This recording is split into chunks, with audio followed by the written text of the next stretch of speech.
reactivando, es una locura. Ya, pero ya mandé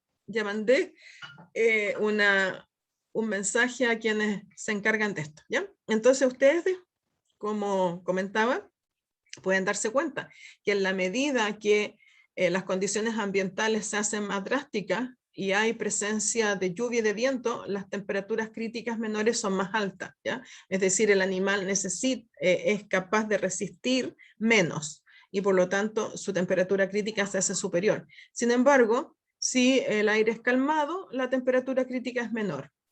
Y si el animal tiene una mejor alimentación, es capaz de tolerar mucho mejor esas condiciones, por supuesto, porque de alguna manera cuenta con la energía para poder realizar esa mantención, ¿ya? Entonces, en el caso de las terneras, se describe que a los 3 días de edad, y aquí hay algunas variaciones de acuerdo a autores, pero la señal más que la temperatura exacta, que sería ridículo, es que ustedes entiendan o comprendan que efectivamente la temperatura crítica menor, que sería la más delicada, cambia de acuerdo a la edad del animal y cambia de acuerdo a ciertas condiciones ambientales y de acuerdo a la calidad de la alimentación. Entonces, así es como se indica que a los 3 días sería de 10, 13 grados, a los 8 días de edad, es decir, prácticamente con una semana de diferencia, ya hay un cambio notorio y sería de 8 grados Celsius, pero es diferente si se trata de una situación más bien de ambiente normal o si se tratase de una situación donde hay una alta velocidad del viento, que sería, entre comillas, equivalente, por ejemplo, a lo que acontece con corrientes de aire al interior de un galpón, donde la temperatura crítica, por supuesto, es mucho más alta. Entonces, la adaptación de los animales a temperaturas mayores o menores va a variar según las condiciones de confinamiento y especialmente en lo que se refiere a cama y ventilación. Y es por eso que, de alguna forma, más que la temperatura per se, uno se tiene que preocupar de alimentar bien los animales, de tener una cama seca y de tener una buena ventilación que no implique corrientes de aire, ¿ya? ¿Y por qué la ventilación? Para poder eliminar la humedad relativa, la humedad que se acumula en el ambiente, y esa humedad, normalmente cuando hay acúmulo de humedad, hay acúmulo de gases, hay acúmulo de microorganismos, en fin, que no le hacen bien al animal. Esos gases normalmente son gases amoniacales, que son irritantes de las vías respiratorias superiores, que dan pie a que ciertos microorganismos, bacterias en general, por lo general, sean las que entonces después redunden en un tema sanitario para el animal, un tema de enfermedades respiratorias. De ahí que uno podría decir que en general la temperatura pudiera variar entre más o menos menos 4 grados Celsius, siempre y cuando controlemos humedad, ventilación y alimentación. Y asegurarnos una cama limpia y seca. Y la ventilación es importante en toda época del año. En verano, porque permite controlar la temperatura, sobre todo cuando los veranos eventualmente se hacen más calurosos, como lo que está ocurriendo en tiempos actuales. Y de ahí que, dependiendo de la edad del animal o de la condición del animal, eventualmente si es necesario poner algún tipo de ventilador o algo para facilitar la ventilación, eventualmente se puede hacer. Y en invierno es para controlar la humedad relativa y evitar la condensación de humedad en el ambiente, por lo que recién les comentaba. En general, una mala ventilación lleva a que dentro de un galpón, sobre todo si es un galpón cerrado, que es donde uno puede encontrar esta situación, hay aumentos de temperatura, hay aumentos de humedad relativa, aumento de gases amoniacales, aumento en la concentración de microorganismos y aumento de la frecuencia de enfermedades respiratorias. De ahí entonces que es importantísimo tener una buena ventilación a pesar de sacrificar la temperatura, pero eso lo podemos conciliar, lo podemos atenuar con una buena cama limpia y seca. Los sistemas de ventilación que se utilizan son de tipo forzado o mecánico. A nivel nacional es poco lo que se usa, eventualmente a futuro tal vez, y dependiendo de cómo este tema de aumento de las temperaturas ambientales se vaya dando, pudiera uno pensar en que tuviese que utilizar algún tipo de ventilador o algún mecanismo que permita acentuar un poco la ventilación para manejar la temperatura en época de verano. Lo más habitual de encontrar, al menos en Chile, es el sistema de ventilación libre o natural, que consiste en ventanas abatibles, es decir, ventanas que son factibles de abrir o cerrar. Esas ventanas se pueden cubrir por ejemplo, se me fue la palabra, como con contraventanas de madera o sencillamente con cortinas de plástico grueso o con cortinas de arpillera, con algún tipo de protección que permite ponerlas y sacarlas, ¿ya? Ponerlas o levantarlas o bajarlas. Y si no, sistemas de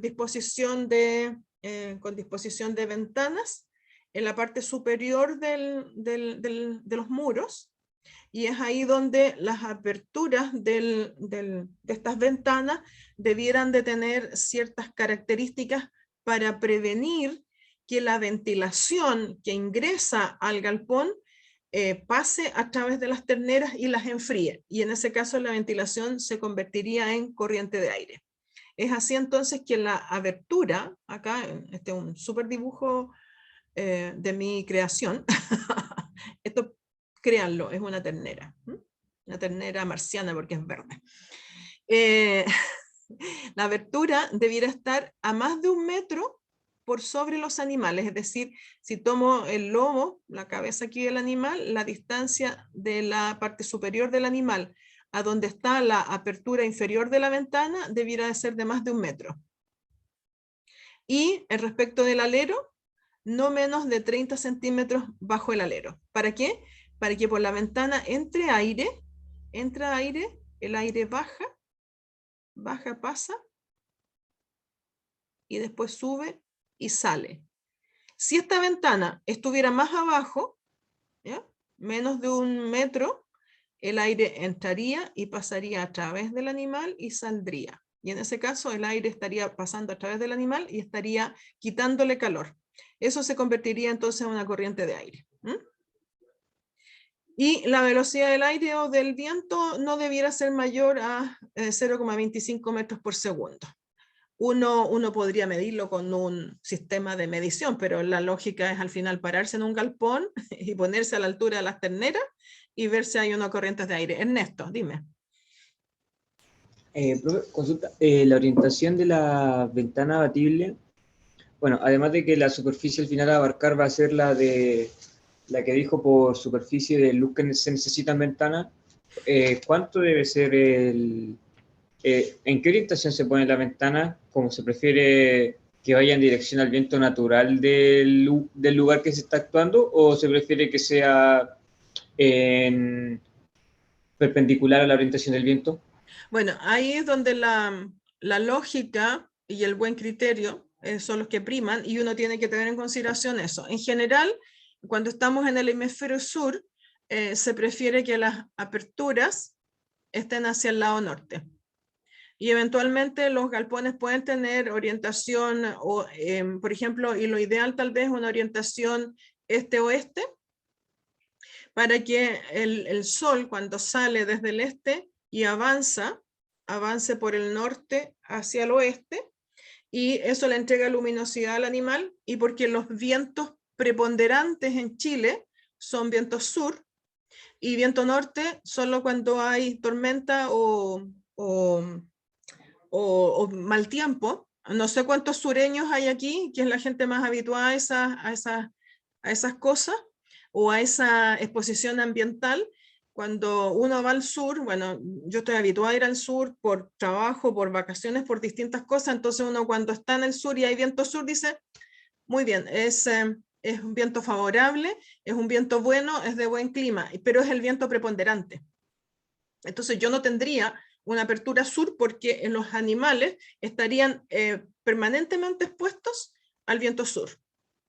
En cambio, si la apertura es hacia el norte, el viento eventualmente va a azotar o va a dar contra el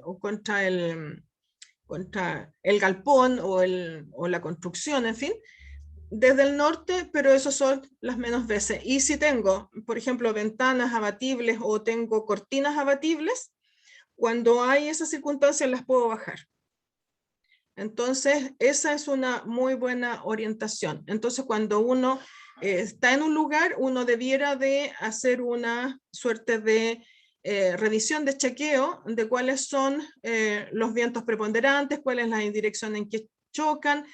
En algunos casos pueden ser vientos de cordillera, son menos usuales. Aquí le llaman el Chaco, en la zona sur le dan otro nombre al viento que viene de la cordillera, que normalmente son vientos más cálidos, pero en el hemisferio sur el viento preponderante de buen clima es el sur, y el viento que trae mal clima o que trae lluvia es el norte. Por lo tanto, la exposición debieron de mirar al norte. Más manos levantadas. Por favor, interrumpan nomás. Abre micrófono.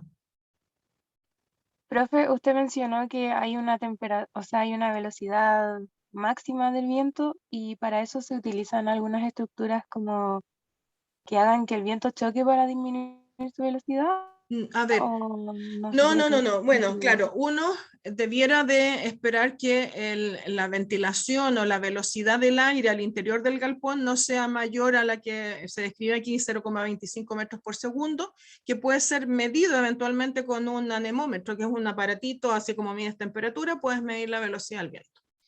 Pero yo te diría que yo creo que nunca en mi vida he visto a nadie medir la velocidad del viento dentro de un galpón. Pero está la lógica de conocer el lugar y de informarse por lo que los lugareños dicen, y además el sentido común de entrar eventualmente a un galpón y verificar si hay o no corrientes de viento, corrientes de aire, o si los animales efectivamente están siendo expuestos a estas corrientes. Te ubicas a la altura de la ternera y puedes perfectamente saber si te pega el viento o no, o si te da el aire. Yo recuerdo alguna vez haber visitado un galpón de terneras donde las terneras no se veían nada bien. La ventilación estaba en la parte superior, pero había algo raro. Cuando me bajé a revisar las terneras y me pongo a la altura de las terneras, casi me congelé. Había un forado en la pared por donde entraba el viento y se la llevaba, y por eso es que las terneras estaban todas enfermas y estaban con un problema respiratorio más o menos. Se cerró eso, se trataron los problemas respiratorios y las terneras mejoraron inmediatamente. Entonces, ahí hay un tema de lógica, ¿ya? De poder percibir qué es lo que está pasando dentro de un galpón. Ahora, claro, hay superficies que se sugieren que debieran de estar abiertas. ¿Y por qué se sugiere? Porque hay muchas personas que piensan que mientras más cerrado el galpón es mejor para las terneras. Y en algunos lugares uno encuentra esas condiciones. Pero la idea es poder comprender y enseñar que un galpón con un exceso de cierre no es bueno para el animal y que hay unos mínimos que debieran de estar abiertos. Eso no significa que no pueda haber más aberturas. De hecho, y tal vez en las fotos que les muestro ustedes van a poder apreciar. Por ejemplo, un galpón bien construido y que no tiene mayores problemas es el galpón que tiene paredes en tres partes del galpón, los lados, y voy a decir la posterior, por ejemplo, la exposición sur, y todo el frente, lo que puede ser exposición norte, toda abierta completamente.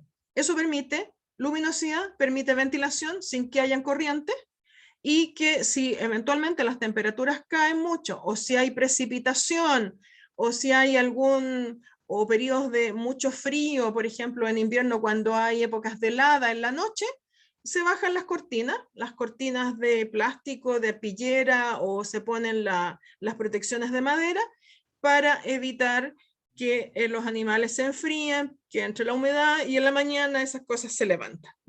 Entonces aquí es donde uno de alguna forma también tiene que usar el sentido común, pero la sugerencia es que haya en lo posible alguna forma de ventana de apertura donde haya efectivamente ventilación. Están también los sistemas de lucarna. Bueno, esta es otra foto, mucho mejor, se la copia un colega, para que justamente demuestra tal vez de una manera un poco más explícita cómo es el flujo del viento. Lo que hay que evitar es que el viento entre y pase a través del ternero. No puedo tener una ventana o un lugar muy abierto y permitir que acá también haya abertura y el viento pase a la altura de la ternera. La ventilación lo que quiere es eliminar la temperatura y la humedad, y los gases y todo lo que es el aire caliente siempre se van hacia arriba. Y por lo tanto la altura también del galpón es importante.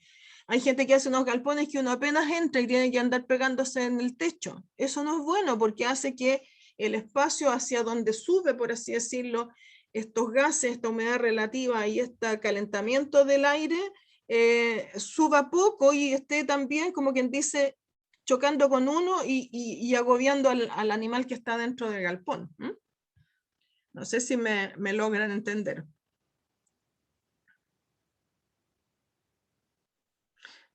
Es así que, por ejemplo, en Estados Unidos, algunos datos de unos 20 años atrás, pero no importa, es la idea de poder ver un poco cuál es el sistema de ventilación que ellos usan.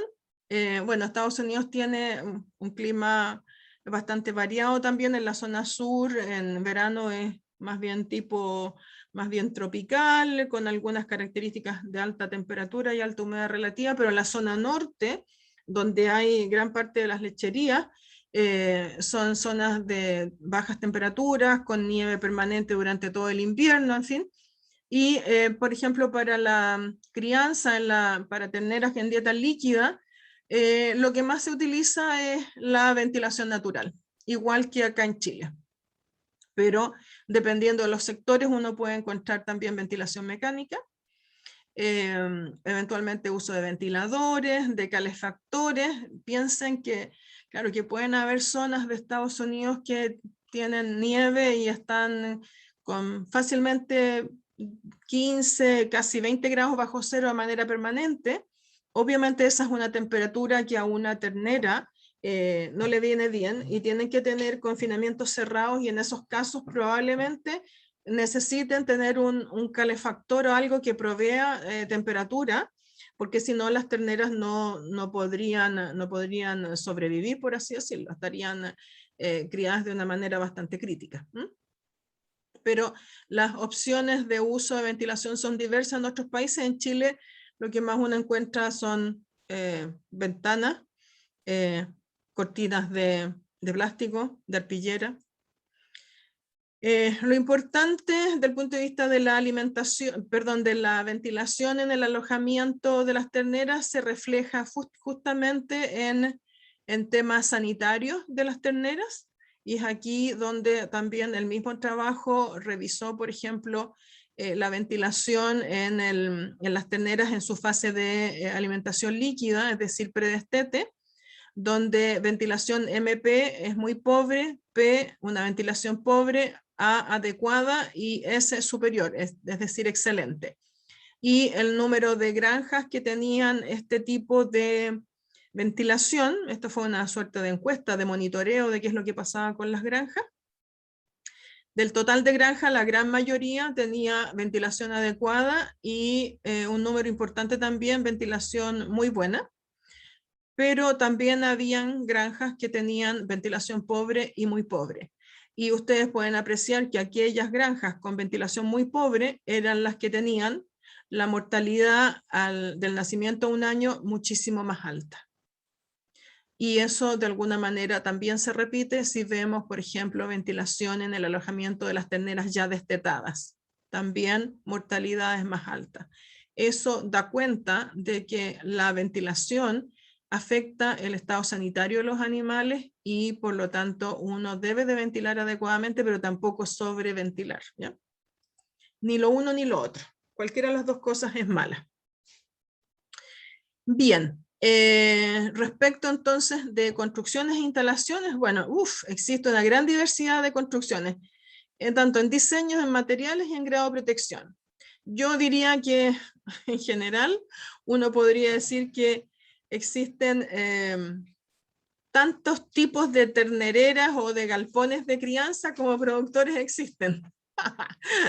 Después de haber visitado tantos, yo creo que, claro, hay un tipo que tal vez es el más común, pero yo creo que todas las jaulas son distintas, o las cunas son distintas, los corrales igual, porque las dimensiones varían, los materiales varían, el diseño, la altura del galpón, en fin.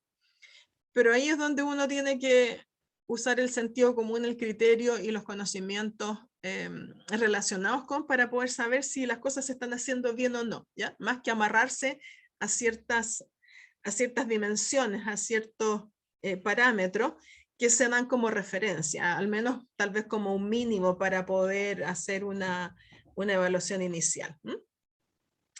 Ahora, en general, lo que significa confinamiento, ya sea individual o colectivo, va a depender de la etapa de la crianza.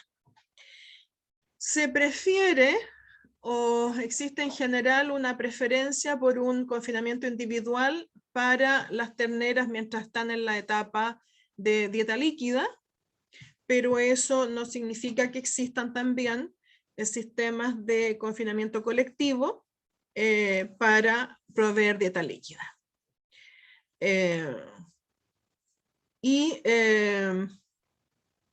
La dieta líquida habitualmente, y dependiendo del sistema de alimentación, puede ir desde el nacimiento hasta tan temprano como 3 semanas, o desde el nacimiento hasta las 8 semanas, o un poquitito más, dependiendo del criterio y de las preferencias del productor, de las metas que el productor tenga. Pero lo más habitual, lo más consistente, es que el destete ocurra a las 8 semanas, es decir, a los 2 meses de edad. Y eso tómenlo como referencia. Los 2 meses de edad son un referente. ¿Por qué? Porque a los 2 meses de edad se hace una evaluación de la ternera. Si la ternera no tiene un peso adecuado o no tiene un consumo adecuado de concentrado que le permita, una vez destetada, sostenerse por sí misma sin sin necesitar la dieta líquida, se puede destetar. Si un animal por algún motivo tuvo, no sé, una diarrea o un problema respiratorio y eso atrasó un poco el desarrollo de la ternera, el crecimiento de la ternera, bueno, esa ternera va a tener que permanecer probablemente 1 semana más, 2 semanas más. Bueno, ahí es donde el criterio del que maneja la ternera va a primar para poder destetar una ternera que sea fuerte y que sea capaz de sostenerse solamente con el consumo de concentrado y eventualmente de la provisión de heno que le puedan dar, ¿ya? Y ahí entonces que tengamos entonces este alojamiento individual o colectivo. Después del destete, en general todas las hembras pasan a un sistema colectivo. Y vamos a tener entonces, por así decirlo, la recría desde el destete a los 6 meses, que habitualmente es la etapa en que se mantienen todavía en unidades relativamente cercanas a la unidad central lechera, pero distantes del alojamiento de las vacas adultas. Y luego de 6 meses a preencaste, y de encaste a primer parto estén en sectores un poco más alejados y en corrales o en potreros designados para que eso ocurra, ¿ya? Ay, me contestó el chico que le mandé el mensaje, me dice que es raro que ocurra y no debiera de haber ese tipo de problemas. Bueno, veremos qué pasa. Seguiremos. Dice que va a averiguar y me va a contar si pasa algo. Giselle, por favor. Profe, el hecho de que la ternera esté así como en confinamiento individual o colectivo depende de la capacidad económica del productor, así como las instalaciones que tiene, ¿o no? No, más que de la capacidad económica del productor, es del gusto del productor. Y es por las preferencias que eventualmente los productores tienen del punto de vista, por ejemplo, del cuidado individual de las terneras. Entonces, cuando tienes instalaciones individuales, el trato del animal es mucho más directo, y valga la redundancia, individual. Y hay muchos que prefieren eso porque pueden controlar mejor, por ejemplo, el estado sanitario de las hembras, verificar de manera mucho más precisa, por ejemplo, el consumo de concentrado, que son aspectos que dicen relación después con criterios de destete, ¿ya? El peso del animal, el consumo del concentrado van a ser parte de los criterios del destete. Desteto o no a la ternera, el hacerlo en una cuna individual me da una mejor manera de poder hacerlo. La otra cosa que también incide y que tiene relación es y que pudiera ser con la necesidad de infraestructura, en la zona central, y bueno, en algunos casos también en sistemas productivos de la zona sur, y posiblemente cada vez vaya a ser más frecuente, la distribución de partos de manera proporcional a lo largo del año, es decir, tenemos partos parejos a lo largo del año, distribuidos de manera pareja para poder tener también producción pareja a lo largo del año. En ese caso, uno podría pensar que si tengo, no sé, 100 vacas y tengo un 80% de fertilidad, van a estar pariendo 80 vacas, 12 meses en el año, 80 dividido por 12, son menos de 10 partos por mes. Y si yo necesito tener las terneras 2 meses, hoy se va a volver a acabar, ¿viste? Algo raro allá con esto. Voy a sacarle una foto a esta famosa... a ver. Espérenme, chiquillos. Voy a parar un segundo a cortar en un ratito más, en 5 minutos. Bueno, y después entonces de la dieta líquida pasamos a corrales colectivos definitivamente, ¿ya?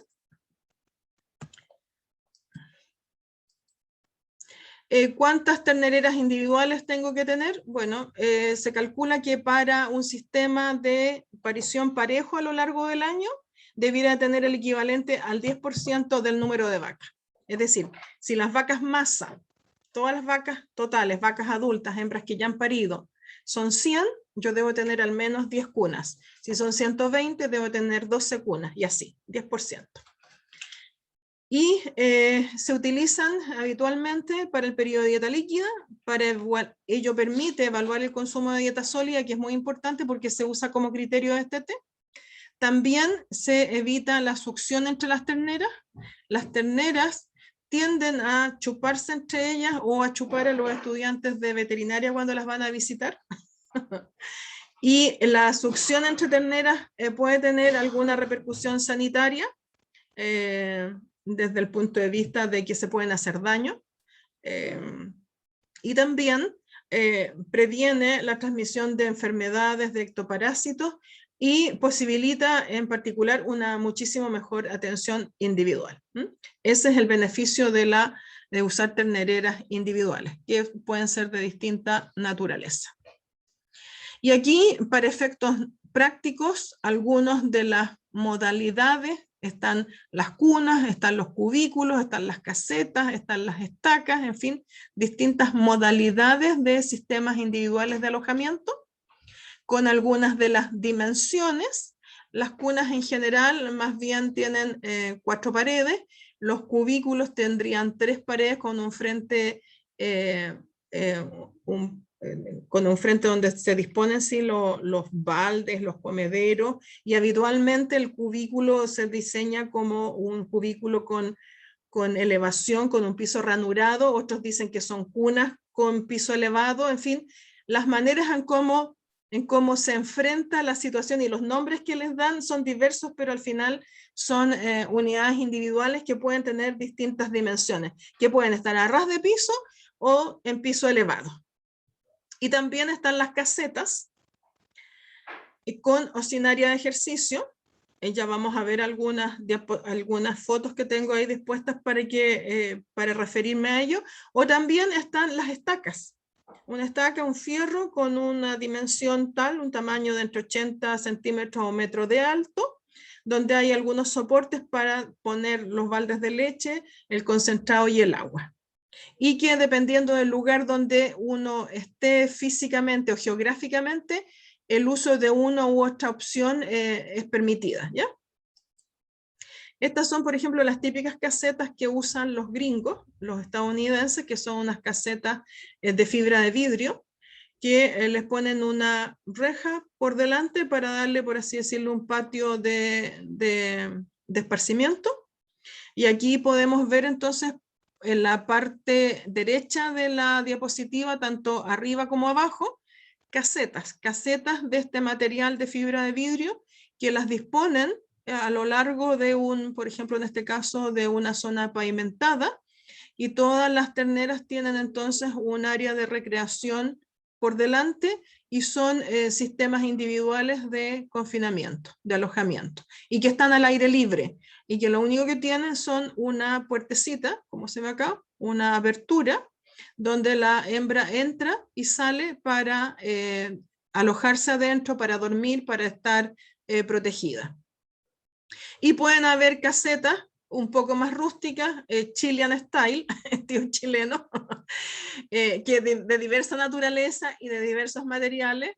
Eso también, de nuevo, los gringos tienen estos sistemas, nosotros tenemos materiales más variados, donde aquí, por ejemplo, podemos ver casetas hechas de madera y con planchas de zinc o de fonola en el techo, con un área también de esparcimiento, de recreo. Acá abajo es de un material diferente, con dos lados de la zona posterior de alojamiento, protegiéndolo seguramente de los vientos preponderantes, con un techito y un área también de esparcimiento. Claro, la versión chilena es eco-friendly.